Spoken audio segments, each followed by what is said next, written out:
kita kembali lanjutkan perbincangan kita mengenai adanya inefisiensi di PLN ketika dalam Iskan menjabat sebagai Dirut PLN. Pak Dahlan, ketika Anda katakan tadi soal kerugian 37,6 triliun rupiah, Anda mengatakan itu, kalau saya simpulkan, masih kecil, masih besar. Kenapa Anda terkesan agak bangga begitu ketika Anda mimpin negara rugi 37 triliun begitu, Pak?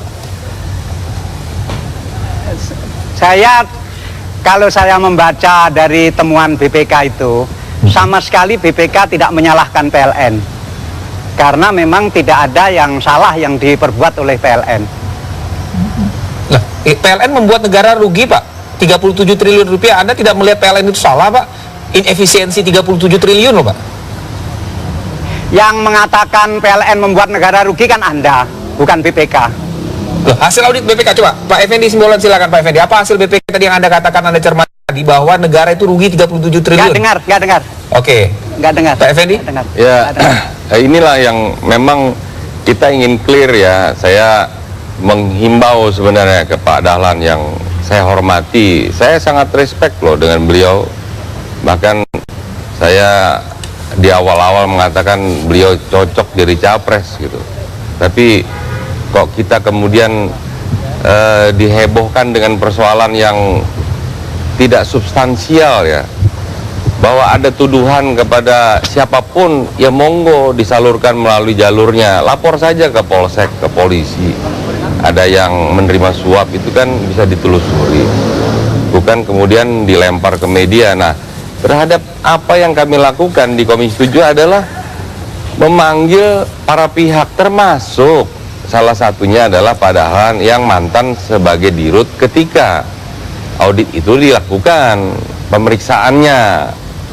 Ya tentu hasil audit itu menunjukkan ya, di mana PT PLN terjadi pemborosan, inefisiensi, yang kata lain adalah terjadinya kerugian negara, kerugian korporat. Karena BUMN PT PLN ini kan didanai lebih banyak dari APBN, dari pinjaman dan juga endorsement dari negara. Nah, disitulah kami ingin memverifikasi dengan Pak Dahlan. Verifikasi ini penting. Saya juga lihat bukan kebiasaan Pak Dahlan ini mangkir dari rapat. Tapi kok kali ini kemudian nggak hadir, kemudian lompat ke urusan yang apa, urusan kita ngurusin upeti gitu loh Pak. Jadi saya sekali lagi mengajak Bapak, kenapa Bapak harus masuk ke urusan-urusan yang bukan tupoksi Bapak begitu? Oke, dijawab Pak Dahlan. Kenapa mangkir dan kenapa urusannya tiba-tiba ke upeti, Pak? Ada dua hal. Pertama, saya kenapa tidak hadir? Waktu itu kan saya dalam perjalanan dari Jogja, kemudian ke Kaltim, kemudian ke Jambi. Itu kalau saya pakai alasan biasa. Kemudian karena orang seperti Pak Effendi Simbolon ngotot terus bahwa saya dianggap mangkir.